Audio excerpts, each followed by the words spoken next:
cuaca buruk, kapal motor KM Teman Niaga yang membawa 15 awak kapal dilaporkan tenggelam di perairan Selat Makassar, Sulsel. 4 orang dinyatakan selamat, sementara 11 lainnya masih dalam pencarian. Sejauh ini, Basarnas Sulsel telah siap siaga sekiranya dibutuhkan untuk ikut membantu dalam melakukan pencarian bagi para korban yang tenggelam.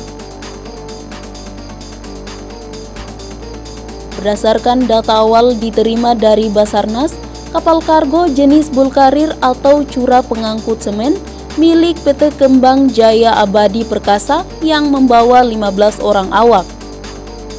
Kapal itu tenggelam di sekitar perairan Makassar.